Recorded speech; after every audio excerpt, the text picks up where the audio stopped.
Nigeria is Africa's most populous country, with over 173 million people. Its mass media is one of the most vibrant in Africa. There's the state-run radio and TV channels that have nationwide coverage at federal and regional levels. Of these, the government TV channels alone reach more than 90 million viewers. Then, there are 100+ national and local magazines and newspapers. The lively private press does not shy away from criticizing the government. The readership is huge and growing with increase in internet access. By 2014, around 67 million Nigerians were online. Provision of safe water and sanitation is one of the key issues that Nigerians face today. Just over half the population has access to clean water, and only 35% have access to improved sanitation. At the same time, Nigeria is Africa's biggest economy that has been growing consistently every year. So one would think that the media is buzzing with stories and discussions around this obviously important issue. I must say that water and sanitation issues are, in mainstream media, is almost non-existent. Unless we have a situation where there is flood or there is a particular serious water issue, that's when you see editors ask reporters to just report that event, not as part of water and sanitation issues, but just as a one-off event. So we just report this event, and after the event, that is all. Nobody writes about it any longer. Seun works for The Nation, the second most read newspaper in the country.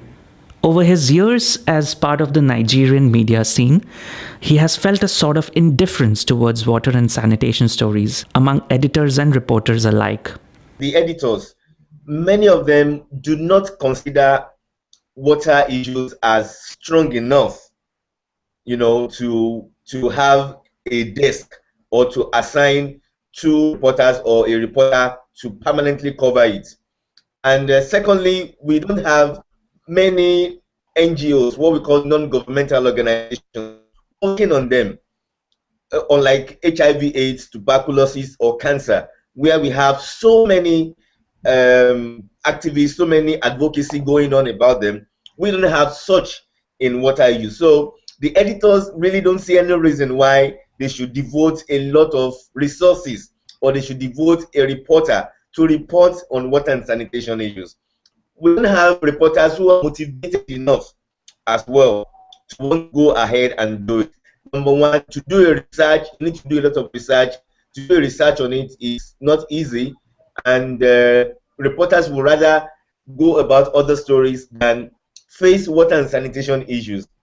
The recent Ebola outbreak in Nigeria demonstrated the important role that media can play in times of crisis. Government and private media houses alike were key to an effective campaign that helped spread awareness about measures to prevent the disease from spreading.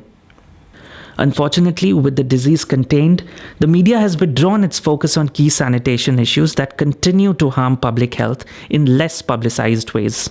A lot of reporters actually wrote about hygiene, washing our hands, taking care of our personal hygiene because of Ebola. Now, Nigeria has been declared Ebola free, and we don't have anybody reporting about it any longer. So the motivation for reporters is just not there.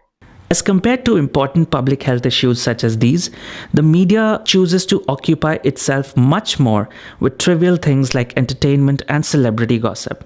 The justification given is that there is big demand for such stories. But with so many Nigerians suffering from lack of water and sanitation, Seun says it's wrong to say there isn't enough demand for such stories.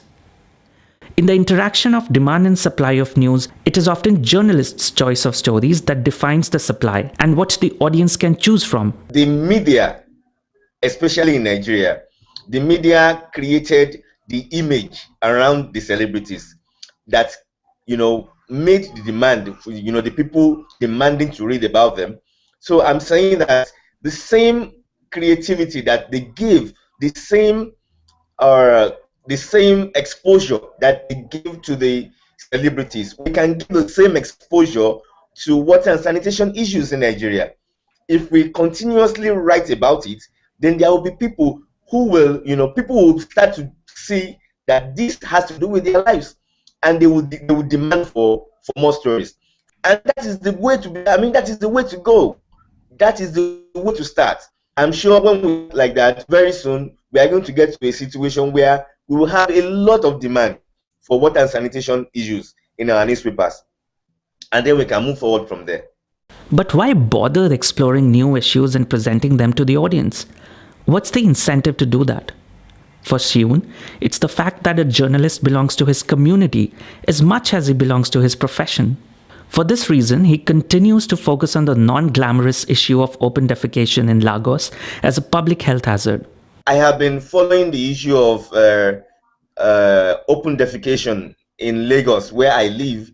I've been following it for a couple of years, because I used to live in some of the most deprived communities, most deprived areas of Lagos, and I witnessed a lot of this firsthand.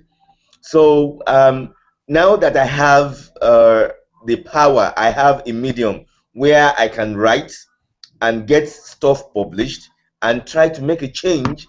I just believe that it was time for me to do it. Fortunately, I didn't face a lot of stress trying to push this story, because my editors actually, supported me. At the Nation, we are taking the issue of water, hygiene, and sanitation very, very seriously. I am going to try and push for a desk for it, but what they are telling me is they might want to push it under the health desk. But I'm trying to, to ask them to get me an extra desk for water and hygiene issues in the nation. But can something be done to create an enabling environment where reporting on important water and sanitation issues is a standard practice, not just left to a few spirited individuals like Seun? I think we need to get the media owners, the gatekeepers, we need to get their buy-in into water and sanitation issues. And in this case, I think the government needs to cultivate the media the more. The Ministry of Water Resources, for instance, they need the official of the ministry need to come and get the media gatekeepers, get them, buy into the idea, get them to buy into the idea of wash reporting, so that we can move forward. Basically, the editors need, should I call it a training or a workshop, to let them know the importance of having wash in the newsroom. Because without them, I could be lucky to be able to get my stories past my editors, but in most other newspapers, they might not be that lucky. And most other mainstream media in Nigeria, they might not be very lucky. So we need to get the media owners to buy into it. And any help that we can get from the ministry, from the government, or even from international media, international NGOs like the SIWI, or some of these other NGOs, it's something they can come in, do a bit of advocacy in Nigeria and let the editors see the need to actually buy into this and take the campaign forward. I think that would create a lot of change. It will create a shift in the reportage of wash in Nigeria. In the coming years, much responsibility lies on the shoulders of Nigerian journalists as the country works towards ensuring clean drinking water and good toilets for its citizens. Definitely see journalists reporting more on open defecation issues.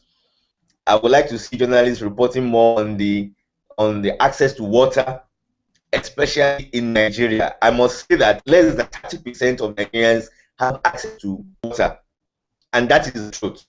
We have very limited access to water. In Lagos, where I live, almost every house has a borehole. A borehole is when you dig a well and then you put a pumping machine inside that pumps water into your tank. We don't have government water, government treated water, and we need it. So I will like to write about that as well. Those are very jamming issues that we are faced with in Lagos State, especially. So if we can, turn around and do a bit more stories about that, then we can have a change in that direction.